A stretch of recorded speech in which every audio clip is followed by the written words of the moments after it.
Okay guys, so pwede na nating i-harvest itong bunga ng ating ampalaya. Ito ay organic, hindi natin ginamitan ng anumang insecticide. No? So ganito ang paraan natin para magkaroon din tayo ng sariling produkto o sariling pagkain sa ating bakuran, gaano man kalit ito. So ito ang kukunin natin para sa ating recipe. Ito ay ang beef ampalaya. So pitasin na natin ito. Okay, para sa ating recipe ngayong hapon. Ang beef ampalaya. Laki. Ito. Laki siya. Hey guys! So, kagaya ng binanggit ko kanina, no? Tayo ngayon ay magluluto ng beef with ampalaya, no? Ito yung ating hinarvest sa ating bakuran. Okay? So, organic ito, no? Ito ay masarap na gulay at ito ay nagtataglay ng vitamina at minerals, no? So, simple lamang mga ingredients natin, no? Una ay itong ampalaya na ating pinitas kanina sa ating maliit na gulayan sa tabi ng bahay, no? So, alam naman natin ngayon na pandemic, so kailangan nating magtanim din sa ating paligid upang magkaroon tayo ng mapagpuno ng pagkain at nang makatipid na rin tayo dahil sarili nating tanim na ating iluluto. So hiwain natin ito ng medyo maninipis upang madali itong maluto kagaya ng ginagawa natin ngayon. Okay, and pagkatapos na mahiwa natin ito ng maninipis, ay atin nang tatanggalin itong mga buto niya, no? Ito yung nasa gitna ng ampalaya. Nang sa ganun ay hindi maisama sa lulutuin natin dahil may mga buto ng matitigas. So, tanggalin natin lahat ang nandito sa gitna ng ating hiniwang ampalaya. A few minutes later.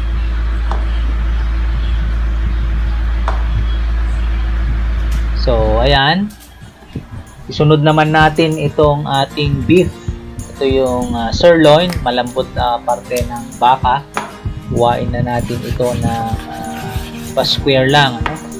At kung mapapansin nyo, manipis ito, ang pagkahiwa. Hindi siya makapal, ng madaling itong maluto. Okay? Ito ang sikreto sa pagluluto ng masarap na beef ampalaya. Kailangan yung malambot na parte ng baka mabili natin nang hindi tumagal yung ating pagluluto. A few minutes later. At nandito rin yung ating iba pang mga ingredients. Ano? Kailangan natin ng sibuyas, bawang, luya, toyo, ganun din ang oyster sauce, yung ating seasoning, konting harina o flour, paminta, ang ating hiniwang ampalaya syempre, at ang beef na ating hiniwa din, at syempre ang ating vegetable oil. Finally guys, we are ready with our ingredients in cooking beef with ampalaya. So tara na, umpisahan na natin ang pagluluto nito. Kasi malapit na ang dinner. Medyo gutom na ako. Doon. So una ay maglagay na tayo ng konting mantika sa ating frying pan. Then ilagay na natin ang ating hiniwang bawang. Ayan. Then pagkatapos isunod ang ating sibuyas. And then isunod na rin natin ang ating luya. Konti lamang yung luya na ating ilalagay. And then ito na yung ating beef, ilagay na natin. Ayan, so halu-haluin lang natin itong beef, Okay. So hintayin natin na medyo mag-brown ang lahat. Ayan, isunod na natin ilagay ang paminta. Ayan, halu-haluin din natin. Okay. Halu-haluin lang natin ito At hayaan nating ma-absorb yung mga naunang nilagay natin. Ano? Okay. So, siguro mga 1 minuto pa ang ating hintayin. And then, after 1 minute, saka natin isusunod yung mga iba pang mga ingredients niya. Okay. Ayan, haluin lang natin ng mag-isa ito ng maayos. Ngayon, nilagay na natin yung toyo. Then, as usual, halo lang natin ng maayos. Okay, yan. Then, pagkatapos, ay isunod na natin yung ating oyster sauce. Ito ang isa sa mga sikreto rin ng masarap na beef with ampalaya. No? Yung oyster sauce. Ayan, halu-haluin lang natin. Ayan. At hayaan lang natin na kumulo rin, ano? Then yung ating seasoning para mas maging malinamnam pa yung ating beef with ampalaya. And then after nito ay tatakpan natin at atin ng pakukulan ito ng 10 to 15 minutes, ano? Kung makapili kayo ng medyo maganda-gandang klase ng karne ng baka, yung malambot, gaya ng sirloin, so madali lamang itong maluto. Okay. A few minutes later. Ayan, luto na.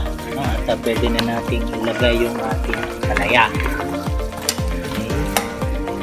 Pag nailagay natin ng ampalaya, pwede din natin lagyan ng kaunting tubig lamang, ano? Para maluto yung ampalaya. Okay. So, ihalo-halo lang natin ng mabuti ito. Then, pagkatapos ay takpan natin din ito, ano? At hintayin natin ng mga 5 minuto siguro. Tandaan natin na ang ampalaya ay dapat hindi masyadong maluto. Yung half cook lang ang pagkaluto nito. Kasi hindi naman masarap kapag ito ay masyadong malambot o lutong-luto na.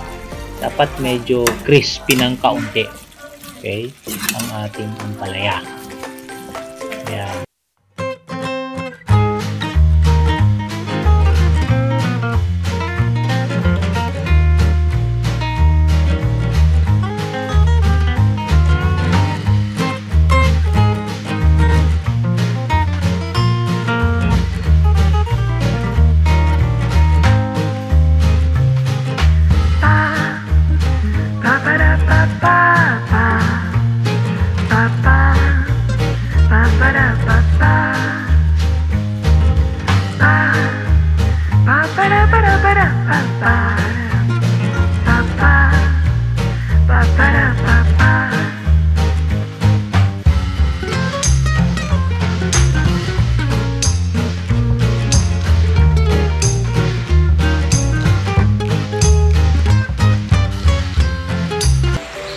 Pwede na natin itong tanggalin sa lutuan at isasalin na natin sa lalagyan.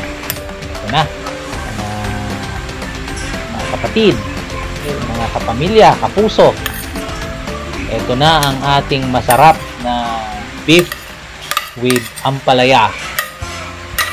Yan, ang masarap. Okay, so pagkatapos nito ay lalagyan din natin ng konting dekorasyon ang ating recipe ngayong hapon. Okay. So meron na tayong mga ihanda kanina, no? Na boiled egg. Lalagyan natin dito ng boiled egg at saka yung sliced white onion. Okay. I-ayos lang natin ito. Ayan. Then yung ating sliced white onion.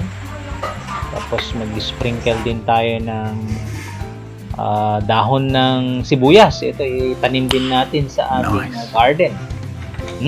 Sarap! Smells delicious.